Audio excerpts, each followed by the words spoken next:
नमस्कार मित्रांनो, स्वागत आहे आपल्या ब्लॉग मध्ये. आता बायको आणि माझ्या मुली गेलेत गावाला. एवढं भाकास वाटतं नाही या रूम मध्ये. नको वाटते, असं वाटते आत्ताच पळून जावं. खरंच बायका पोराशिवाय मजा नाही. कशी लवकर राहते ती वर्षभर काय माहित. तर चला, किती एक दोन दिवस गावाकडे आल्यावर भारी वाटलं. एकटाच मजा करू, हे करू ते करू, पण त्यानंतर असं वाटतंय पहिलं त्यांना घेऊन यायला पाहिजे. तर पण ती आता राहणार आहेत 15 दिवस. इथले बी सगळे गेलेत गावाला उन्हाळ्या सुट्टीमुळं. आता असंच आपल्याला दिवस काढायला लागणार आहेत थोड्या दिवस. बघू आता कसं निघते. पण एक 5 मिनिटं सुद्धा करमत नाही घरी.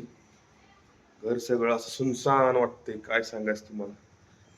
तर आज चाललोय रांजणगावला ऑफिसला. पहिल्या कंपनीत जे ऑफिस होतं त्या कंपनीतनं जॉब सोडलाय मी. दुसऱ्या कंपनीत लागायचं आता. तिथं बी इंटरव्ह्यू झालेला आहे. तर पहिल्या कंपनीतला क्लिअरन्स करायसाठी ऑफिसला बोलवले. जाऊ आणि येताना गणपतीचं दर्शन घेऊन येऊ. व्हिडिओ कंटिन्यू करा. चला. तर आम्ही निघालो रांजणगावला. शिक्रापूर ते रांजणगाव कमीत कमी 20 मिनिटं तरी लागतात जावायला. तर कोंडापूरच्या अलीकडे भली मोठी बजरंगबलीची मूर्ती आहे, ज्ञानेश्वर मिसळ जवळ. त्याचं दर्शन घेतलं. येताना म्हणलं थांबू थोडं इथं. त्यानंतर रांजणगाव गणपतीपाशी आलो आम्ही. तर मित्रांनो, मंदिराचं काम चालू आहे, त्याच्यामुळं मंदिराच्या आतमध्ये काही जाता येत नाहीये. सगळे गेट्स बंद केले, त्यामुळे इथं समोरच त्यांनी दर्शनाची सोय केलेली आहे. जी स्क्रीन दिसते एवढी मोठी, त्याच्यावरती लाईव्ह दर्शन दाखवतात, पण आता काहीतरी टेक्निकल प्रॉब्लेम आल्यामुळं ते बंद ठेवलेलं आहे. तर मी आणि माझा मित्र इथं दर्शन घेतलं. तर हे बघा मंदिर, भाविकांसाठी सूचना दिलेली आहे तिथं. चला. तर मित्रांनो, 15 एप्रिल ते 31 जुलैपर्यंत मंदिराचं काम चालू असल्यामुळे मंदिर दर्शनासाठी बंद आहे. त्यामुळे लाईव्ह स्क्रीन इथं लावलेलं आहे, पण त्या स्क्रीनमध्ये पण काहीतरी प्रॉब्लेम आलाय. हे समोर मेन गेट आहे. तिथून पुढे गेले की आतमध्ये जाण्यासाठी वाट होती, पण आता लोक इथंच दर्शन घेतात. इथे एक देवाचा फोटो ठेवलेला आहे गणपतीचा. त्या फोटोच दर्शन घ्यायचं. इथंच नारळ वगैरे काय असेल ते द्यायचा. इथूनच दर्शन घेऊन आपण पाठीमागे जाऊ शकतो. त्यानंतर आम्ही आलो कोंडापुरीला. कोंडापुरीमध्ये खंडोबाचं मंदिर, त्या ठिकाणीचा हा परिसर आहे. इतका मस्त परिसर आहे, इतकं मस्त वातावरण आहे. हे मित्र, त्याला कोणतरी मित्र भेटला तर बोलत थांबला होता. हे खंडोबाचं मंदिर आहे. इथं खूप सुंदर आहे. संध्याकाळच्या वेळेस भरपूर गर्दी असते.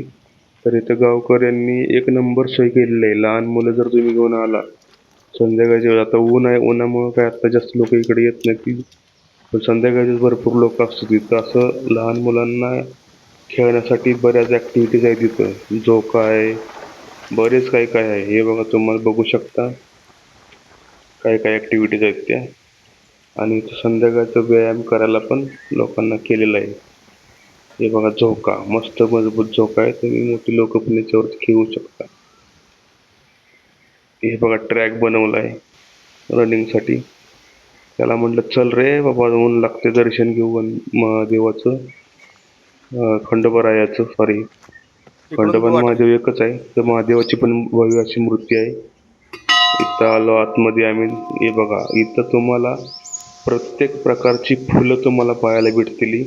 एवढं त्यांनी गार्डन मध्ये एवढी फुलं लावलेली आहेत की असं वाटतं कसं आहे की एक लॉन? नंबरच. हे बघा, तुम्ही बघू शकता गार्डन, हे मंदिरात समोरचं. इथं नंदी आहे आणि इकडं हायवे आहे. हे बघा नंदी. इथून आतमध्ये हे मंदिर आहे खंडोबाचं. एवढी शांत वातावरण आहे दुपारचं, एवढं थंड जय वाटतं ना, एक नंबर. मल्हार. हे बघा, येळकोट येळकोट जय मल्हार म्हणून आम्ही आतमध्ये गेलो. खंडेरायाचं दर्शन घेऊ म्हणलं. इथं सकाळी आणि संध्याकाळी होते की इथं आरती असती, इथं लिहिलेलं आहे.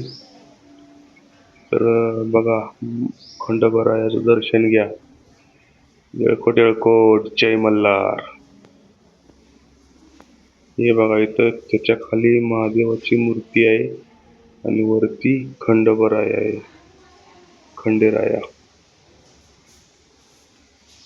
तर असं गाव कोंडापूरच्या गावांचे प्रसिद्ध खंडेरायाचं मंदिर आहे.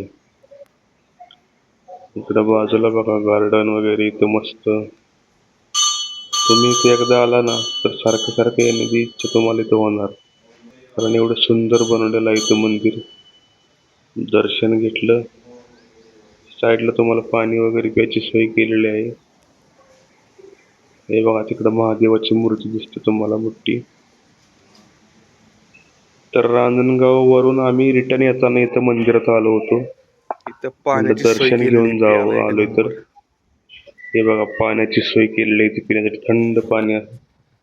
एक नंबर थंड पाणी पिऊ म्हणलं. जरा एवढं ऊन आहे ना मित्रांनो, तुम्ही उन्हामध्ये येऊच नका इकडं. संध्याकाळच्या वेळेस किंवा सकाळच्या वेळेस इथं तुम्ही येऊ शकता.